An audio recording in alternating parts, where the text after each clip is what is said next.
de YouTube, ¿cómo están? Soy Sofía Tifurro en una video reacción que es de creepypastas que no te dejarán dormir de noche. El canal se llama Trileno o Trileno, no sé el nombre, así que se los estaré dejando abajo en la descripción.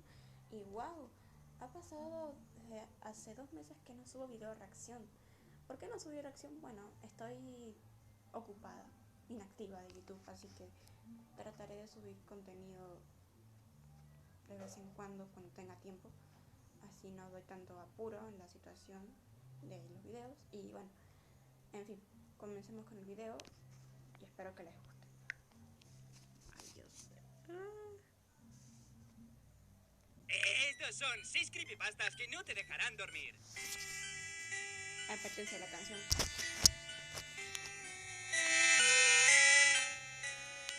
¿Qué tiempos aquellos con la canción del pueblo lavanda? Según la leyenda, deberíamos morir todos pronto. Hacía mucho tiempo que no hablaba de nada parecido. ¿Cuándo fue la última vez que el tío Treeline os contó una historia de terror? No lo sé, quizá no hace tanto, pero como tengo la memoria regular, para mí hace mucho. Unos consejos antes de empezar. Mira el vídeo de noche, a poder ser cuando estés a solas. No te escondas en los comentarios, ellos dirán que tienen comida para ti, pero no te lo creas. No es real, no es comida de verdad. Tú solo pon el vídeo a pantalla completa y saca pecho, ya verás que bien entra así.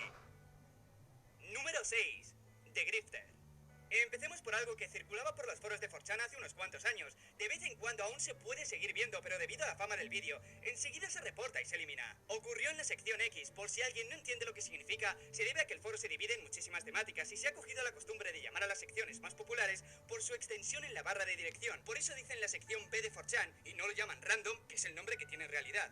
Bueno, el caso es que X corresponde a lo paranormal. Hace tiempo mucha gente comenzó a colgar un vídeo llamado The Grifter, contando que el vídeo tenía algo extraño. Ya no solo el contenido, que como veremos es de lo más extraño, sino que provocaba ciertos efectos a quien lo veía. En YouTube puedes encontrar un fragmento del vídeo original, muy corto y sin enseñar las partes más oscuras. En este, en el que puedes encontrar, se ve unas imágenes de un lugar abandonado, una escena con gusanos y por último sale un bebé llorando. Todo esto sin voces y sin música, todo muy fragmentado y sin apenas calidad. El original, antes de que lo recortaran, era muy diferente. Además de ser más largo, se podía ver una secuencia larga de una habitación llena de cunas con bebés muertos. Al acercarse lentamente a uno de ellos, se podía ver cómo les sangraba la boca. La escena de los gusanos que se puede ver aquí es en realidad una bañera completamente llena de gusanos y en la que en un momento dado el que lo graba tira a uno de los bebés muertos en ella y luego a uno que está llorando. De fondo se podía escuchar una voz más bien calmada, pero que no se entendía nada. A medida que las imágenes iban siendo más fuertes, la voz empezaba a desesperarse más. La gente del foro que lo vio comentó lo incómodo que era verlo, pero peor aún, era que no podían quitarse la angustia aún habiendo... Justo, ay Dios, en serio me están dando la cara de pelotuda. Otra publicidad, ay Dios. Bueno, esto va a ser largo, chicos. Voy a cortar un poco la grabación. Esperen, va a ser comercial. Pasado días, no podían olvidarlo. Entraban en una depresión que crecía con cada día que pasaba. Tenían constantemente pensamientos intrusivos, cada vez con más frecuencia. Se imaginaban suicidándose en cada momento, tirándose a las vías si estaban esperando al tren, saltar por la ventana, saltar delante de un coche. Y del mismo modo, también tenían pensamientos homicidas, imaginándose matando a otras personas. No podían hacer nada por evitarlo. Cuando lo intentaban, otro pensamiento venía como una pelota que nunca termina de botar. Después de un tiempo, algunos de ellos dijeron que tuvieron que ser hospitalizados, algunos por intentar suicidarse y otros por la histeria. Otros, en cambio, directamente dejaron de hablar. Desde entonces mucho se ha dicho sobre el vídeo, sobre el efecto que provoca en la persona que lo ve. Mira este fragmento e imagina... Se levantó por la mañana, ya no llovía, en su lugar hacía muchísimo sol, pero tenía el cuerpo y la mente paralizados. Cuando miró los cuadros con la claridad del día, vio que en realidad eran ventanas. Número 4. Lisa. Lisa es la historia de una niña pequeña y su amiga imaginaria narrada en forma de diario con unos dibujos que ella misma hizo. En su diario primero nos presenta a Lisa y dice que su amiga, aunque sus padres al no poder verla le han hecho saber que es imaginaria, pero no parece importarle porque por lo que parece Lisa es simpática con ella. En este momento del diario salen a plantar una flor y la niña lo intenta, pero Lisa le aconseja otro lugar porque ahí es donde está durmiendo su padre. Con el paso de los días la niña parece obsesionarse con Lisa. Ya no solo la ve en su casa, sino que se la lleva al colegio e inocente se la presenta a la profesora. La profesora, que por lo visto tiene el sentido de la empatía con una niña pequeña por los suelos, se enfada con ella diciéndole que no puede ver a Lisa y que no existe. Unos días después de su fiesta de cumpleaños en la que no vino nadie, fue a la escuela y vio que la profesora no estaba, que la habían sustituido por otra. A ella también trató de presentarle a Lisa y tampoco la veía, pero creía que era real. Otro día se fue a dar un paseo con ella sin darse cuenta de que se había hecho muy tarde. Por eso cuando regresó a casa, su padre, cuando escuchó que estaba con Lisa, le gritó que se dejara de tonterías, que Lisa era estúpida y que no existía. La pobre que estaba ahí en ese momento se puso triste y se fue. Cuenta que desde entonces no vino a la escuela con ella, a la vez que explica que su padre tampoco regresó a casa ese fin de semana, seguramente porque estaba muy ocupado en el trabajo, pensó ella. Lisa seguía sin aparecer, le escribió una carta y sigue recordando que tanto su profesora como su padre no aparecieron. Finalmente Lisa aparece, se disculpa por haberla dejado sola y le explica que su padre y la profesora no vienen porque están durmiendo como su padre. Toda la historia está bien, solo tiene un fallo y es al principio. Si la regla que sigue Lisa para deshacerse de la gente es que renieguen de ella diciendo que no existe, en el primer momento en que sus padres le dicen que Lisa no existe, deberían haber desaparecido. Ella misma lo dice en la primera hoja. Mis padres dijeron que es una amiga imaginaria. O puede que la condición es que se enfaden directamente con la niña. ¿Quién sabe? Igualmente es un pequeño detalle que no le resta encanto a la historia original. Por cierto, la creación de este o esta creepypasta, no sé qué género es creepypasta, por parte de Sunny Reiner, es también una historia en sí misma que vio como una historia que había creado que para ella era como poco una tontería.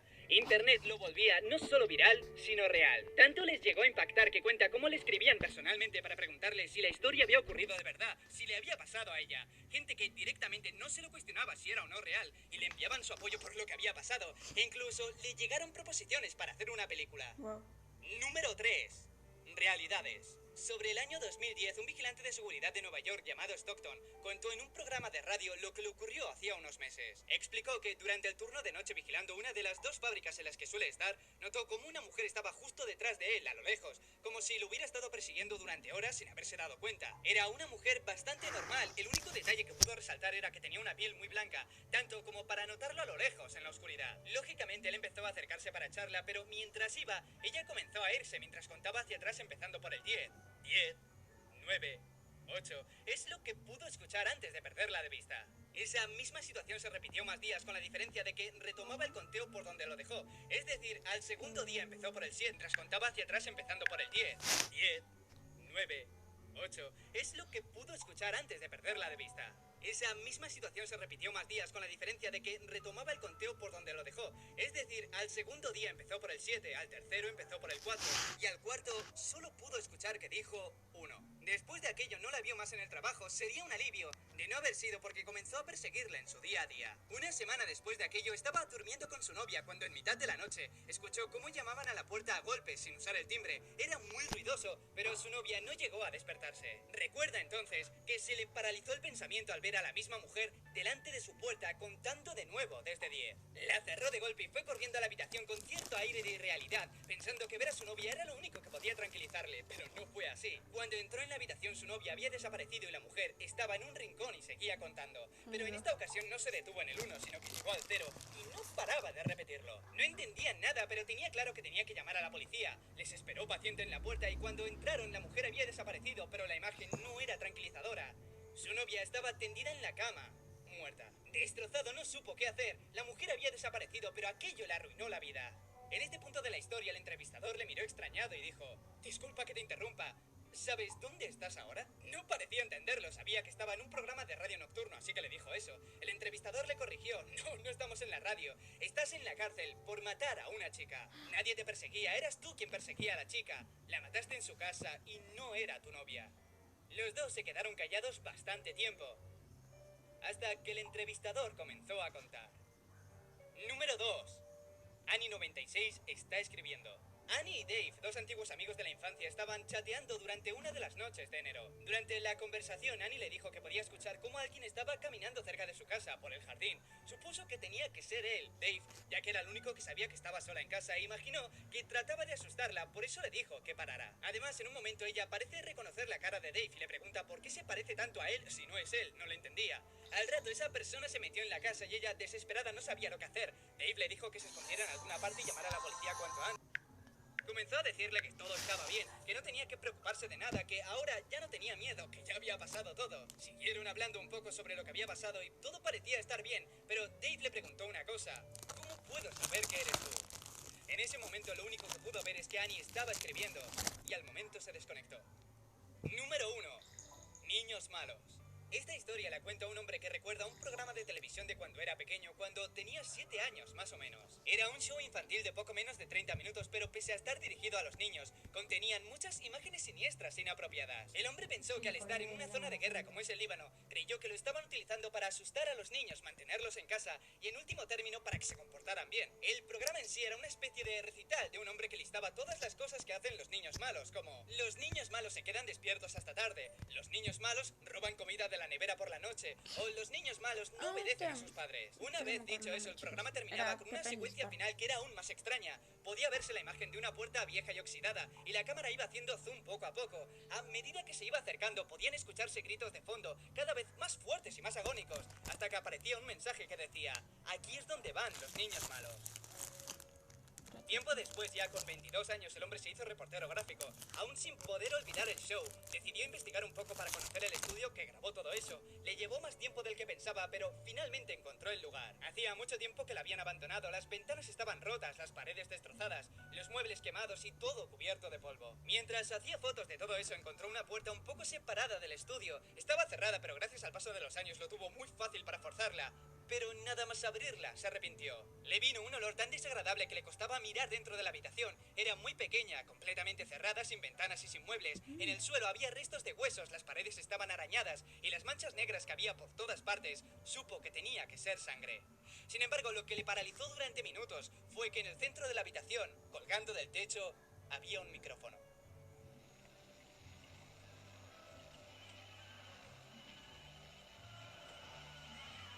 Un returbio.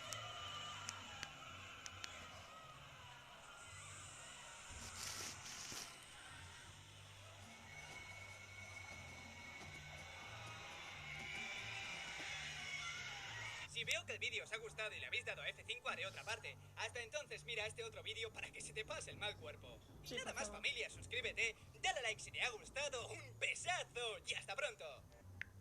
Bien amigos, eso fue todo por hoy. Ojalá les haya gustado el video y ojalá lo hayan disfrutado.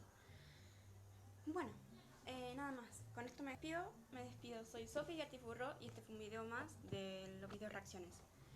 El link de la descripción del chico que subió el video estará abajo en la descripción. Recuerden, suscríbanse a su canal, denle mucho apoyo y créditos a él por la creepypasta. Bueno, nada más. Hasta la próxima.